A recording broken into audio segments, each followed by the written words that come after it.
Hey guys, and welcome to our review of Lupin, episode 34. I'm your host, Cinder Blaze. With me today we have... Makotoa. Alright, and you guys might be noticing that the frozen Stratos is missing. Well, we don't know where he is either.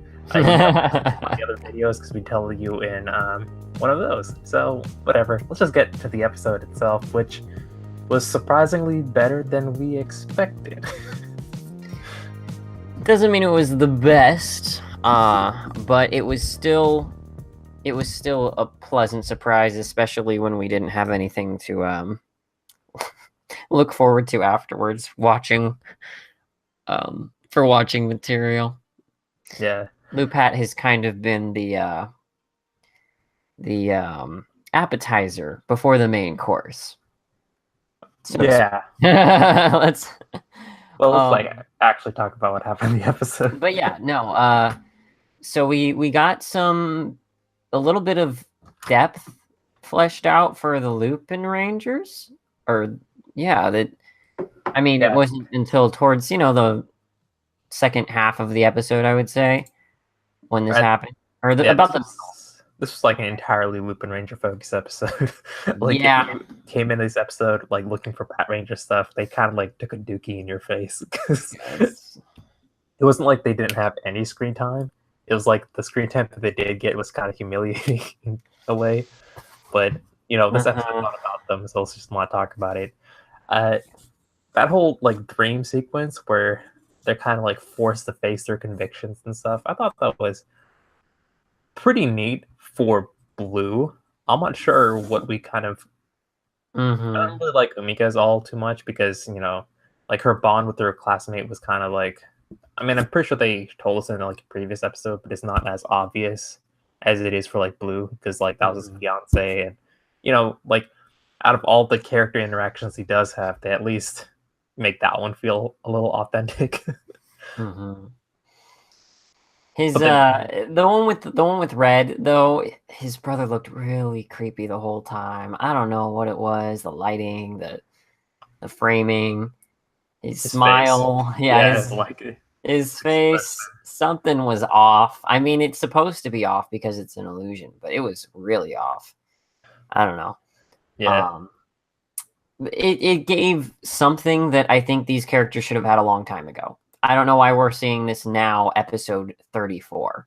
That's the biggest gripe, I would say, is that it's like, wow, this is something I should have seen like episode maybe 12 or something, This is like, this gives you more with the character and the, character that they love, or the one that they're fighting for, right? I feel like we haven't seen enough of that.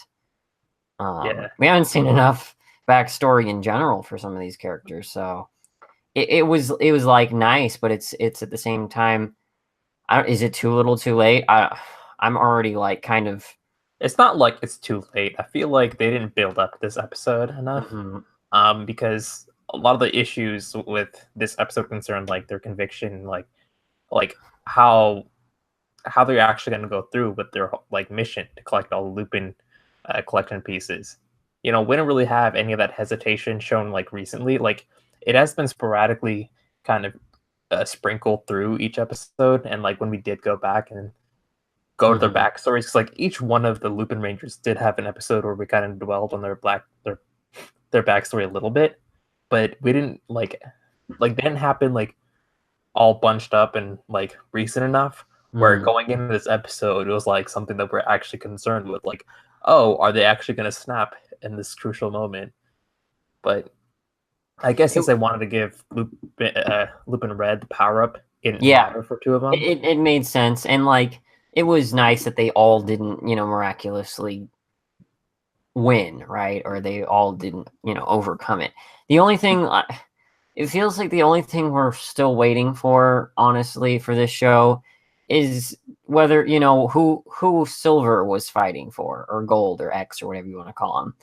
And I still don't care. It's sad, but I don't. I know that they're teasing it. It's like it's been a while.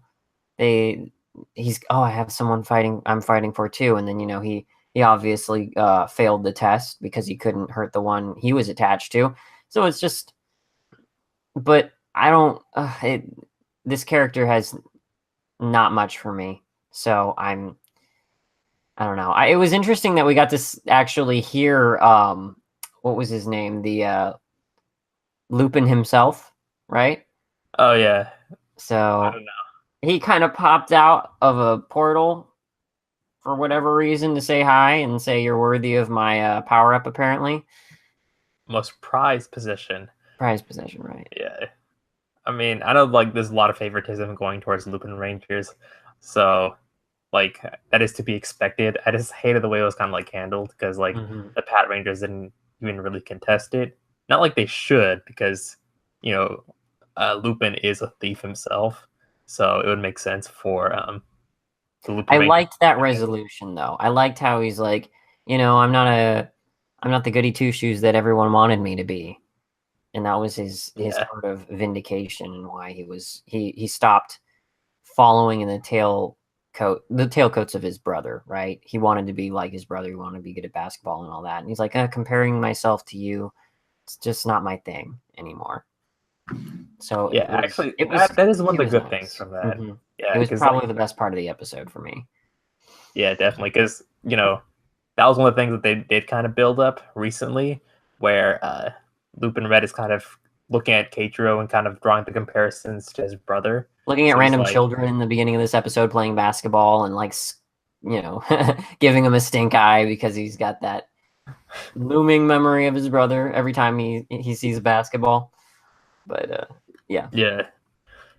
But sorry, I totally lost what I was saying. Oh, I'm sorry. I mean, you were saying that like his comparison for Patranger Oh yeah, for Red. Keitaro. Mm-hmm. Yeah, I'm kind of glad that he like we're kind of like thinking like, hey, maybe he might go over to like not go over to the Patranger side, but be like allies with them. But like now it's kind of like more confirmed that he's gonna be a thief. Like even though he's kind of like questioning his motives, like he still is gonna do things the way he is gonna do things. And for a Red Ranger, that's pretty admirable, especially for his team and stuff. You're so lucky. Shut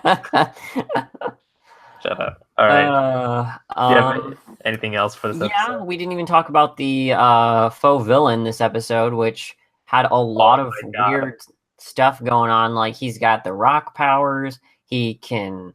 What was the other thing? He likes guns and had a wolf on his shoulder that sniffed guns out. Yeah, Didn't he there's have like some a other reason. power too? He had like something about air. No, that was with the three, and I'm pretty sure there's a reason why we like almost skipped over him. He was so like His role throwaway. it was nothing. It was next to nothing. Yeah, like he even got like the stupid like intro where the main boss is all like, "Oh, this guy's up to something." Cut to that guy. Like I hate it when they do that kind of intro. Like occasionally you have to, because there's so many episodes in a season. Mm-hmm. But when you do it this late, like this guy is gonna be a nobody. So I don't know. Yeah. And then the gun, what does it do? It shoots through things just like the other gun power up that they got. Woo. I think that was like the bow and arrow, but Yeah. Like what? It's the same surprise as last time. yeah, but this surprise actually looked good because that shot looked painful as hell. It made a little bit more sense because it didn't follow him through the wall. I don't know. That was weird in the other episode, but at the same time, we're gonna rehash the same gimmick. I mean, like, yeah, it's done prettier, but the same gimmick. Are you kidding me? I don't know. It's a fancier gun. That is legit all it is. At least have it shoot and take a chunk out of the moon or something. Come on. No, that's just unoriginal. But That's just unoriginal, yeah. I don't know, man. This is like he uses it in the Zord too because it's so strong. Yeah, that's pretty busted. Like, I want to see like the Lupinrangers versus the Patrangers, and he pulls that shit out. Yeah, he's just like, he's uncontested right now. Shoot. Yeah, I really want Keitro to get a power up. I'm not sure how he would get it. Yeah, what would? Dang. Yeah, but like next episode is a Kogre episode, which if you guys watch the watch along, I was giving him shit at like the end of the episode because like, why is he like acting like he's so plot relevant? He hasn't done jack shit. And then, like in the preview, it's like entire episode focused on Kogre and his gags, and I'm like, oh my god, this is gonna be quite a doozy. I feel like it'll be one of the best episodes of the series, honestly. Well, here's hoping. I mean, it did like when we were first watching it, go back and watch the watch along, shameless plug. We were pretty excited because it does seem like we're going somewhere with something. If this is complete filler trash, that's going to be more disappointing than anything. I don't know, because every time Kogre does some like weird random shit, like any like gag related thing, he usually pulls it off. Like I'm usually smiling at the end of it. So if he does that the entire episode, they did decide to go all out with the budget that episode, because in the preview it looked like footage from a movie. You know, some of those cinematics going on. So we'll see. Yeah. All right. Do you have any other thoughts for this episode? No, I'm good. Or anything that you want to say about the next? No. All right. Oh shit! You were just about to speak. I mean, it was just a comment about how Green's laser blast ricocheted off of the wall at the beginning of the episode. Just another one of those moments with the guns that I don't even know what to say about. Yeah, I mean, I should let it go. It's not. Yeah, honestly, like when I first saw that, I just bounced off air, and I'm like, what? No wonder that shit couldn't pierce through walls. It makes so much more sense now. But oh well. Yeah. All right. Well, that is it for us. Make sure to like, comment, subscribe. Check our description for everything that is there. We'll catch you next time. Keep it juicy. See ya. Wow, that outro is a little less rambly than usual. Yeah. I still feel bad, I'm not gonna lie. Like, I'm sure some people managed to enjoy this show. Hey. I should be nicer to it. I don't know. Just wait like